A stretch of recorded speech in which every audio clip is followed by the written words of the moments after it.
mais je croyais avoir vu Madame Obono empêchée et interdite de dire Vive la France, qui refusait de dire Vive la France à la télévision. J'ai vu Madame Obono organiser des réunions interdites aux Blancs. Où a-t-elle vu la République là-dedans? J'ai vu Madame Obono dire tout son amour pour Mohamed Merah, qui tue des enfants juifs comme ça avec un pistolet sur la tête. Ça, c'est Madame Obono. Et Madame Obono vient pleurer parce qu'on se moque d'elle dans un journal, dans une fiction. Mais on rêve.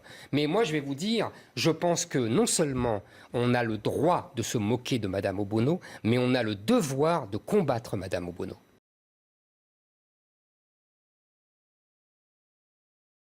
C'est un rapport avec ce que je vous ai dit tout à l'heure. C'est-à-dire après cet été meurtrier, si j'ose m'exprimer ainsi, où le vivre ensemble a exprimé toutes ses potentialités violentes.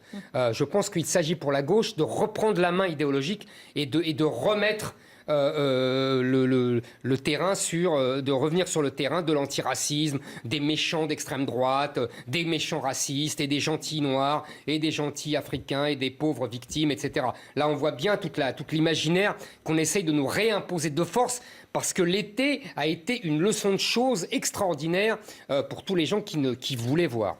Et pour vous, c'est la liberté d'expression? Je vais plus loin. J'ai lu le texte. Est-ce que vous l'avez lu? La fiction. La fiction.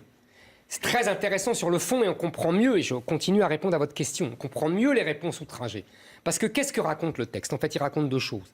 D'une part, il met Madame Obono au XVIIIe siècle dans une tribu africaine, elle qui ne cesse de se prévaloir de ses origines africaines et de se prendre pour une défendante d'esclaves, et on la voit dans les conditions effroyables de l'époque, non seulement matérielles, évidemment, avant l'arrivée du confort occidental blanc, mais aussi des conditions effroyables idéologiques.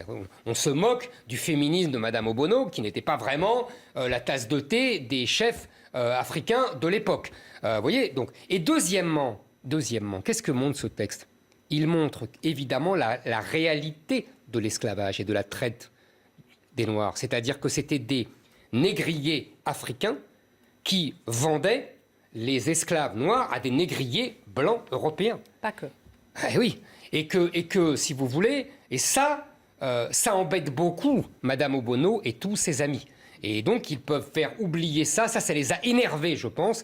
Et c'est ce que paye d'abord Valeurs Actuelles. Voilà. Mais d'ailleurs, dans le livre, dans le texte, dans la fiction, elle est vendue à un grand prince arabe, qui est d'ailleurs très gentil, et qui ne la maltraite pas du tout. Et alors la cerise sur le gâteau, elle est rachetée par un moine de l'Église catholique, ce qui se faisait beaucoup aussi. Donc si vous voulez, là il y a un choc, c'est la réalité historique qui revient au visage des idéologues de l'extrême gauche décoloniale. J'ai encore deux questions, mais Valeurs Actuelles s'est excusé pourtant. Hein. Comment? Valeurs Actuelles s'est excusé, a reconnu une faute. Mais moi je pense qu'ils ont eu tort, il n'y a aucune faute, et ils ont eu tort de s'excuser. Mais ils font ce qu'ils veulent, hein. Comment S'il y avait une faute, de toute façon, c'est devant les tribunaux que se doit... Mais même pas. Ça y est, c'est fait. En tout cas, le parquet s'est saisi. Il n'y a pas eu de faute. Le parquet s'est auto-saisi du dossier très rapidement. Et on verra effectivement ce que ça donne. Comment expliquer que la classe politique dans son ensemble, de la gauche au Rassemblement national, se soit insurgée contre cette représentation? Je pense qu'il y a plusieurs raisons. D'abord, tout le monde a focalisé sur le dessin. On voit effectivement Daniel Obono... attaché, etc. Bon, voilà, premièrement. Deuxièmement, je pense qu'il y a d'abord l'inculture historique de la classe politique d'aujourd'hui. C'est-à-dire que ce que je vous ai dit là, il y a peu de gens dans la classe politique qui le savent. Troisièmement, il y a la volonté de soigner son profil antiraciste à bon compte.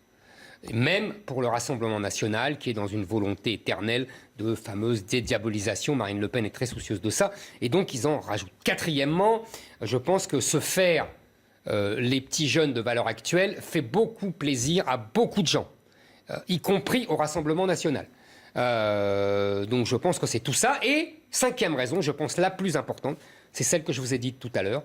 C'est-à-dire qu'après un été qui a été, si j'ose dire, le plus cruel démenti à toutes les thèses antiracistes depuis 40 ans, je pense que la gauche n'était pas mécontente de reprendre la main sur son discours idéologique. C'est-à-dire que là, on surjoue l'indignation antiraciste pour faire oublier, je vous dis, cette leçon de choses de l'été. Alors, dernière question. Jean-Luc Mélenchon a dénoncé le harcèlement nauséabond, je cite, contre Daniel Obono, émanant des hebdomadaires, Valeurs Actuelles, Marianne ou encore Charlie Hebdo. Est-ce qu'on peut mettre tous ces magazines aux lignes éditoriales quand même un peu divergentes dans le même sac? Mais non, mais vous savez, ça c'est la vieille technique trotskiste. Mélenchon, n'oubliez pas, a été à l'école du trotskisme. Et donc, il connaît ses classiques. Et donc, il faut victimiser Obono. Il faut criminaliser ceux qui l'attaquent.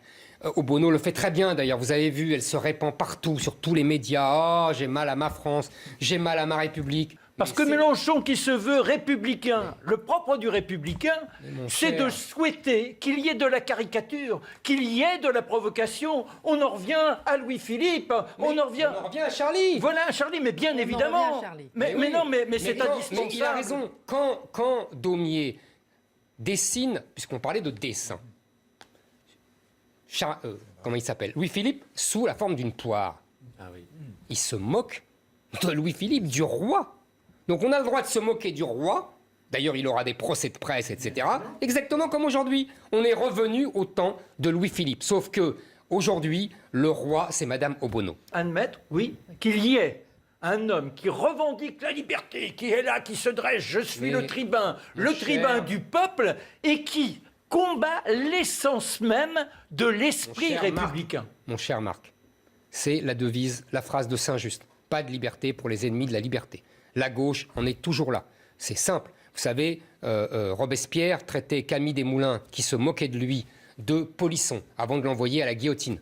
On est toujours là. J'ai une dernière question. Peut-être pour vous taquiner un petit peu, Éric Zemmour. Le support entre Charlie Hebdo et Valeurs Actuelles, c'est pas le même. Charlie Hebdo, c'est celui qui a l'habitude de caricaturer. Valeurs Actuelles, non. Est-ce que là, justement, on peut quand même justifier cette caricature, si vous permettez? Justifier cette caricature, on peut justifier les caricatures de Charlie Hebdo, vous voulez dire, et pas celles de Valeurs Actuelles? Oui. C'est-à-dire que les supports, c'est pas le même support. Et alors, donc ça veut dire que on a le droit sur France Inter de se moquer de l'Église, de Jésus, de l'extrême droite, de tout ça, et on n'a pas le droit dans Valeurs Actuelles de se moquer de Daniel Obono et des indigénistes, etc.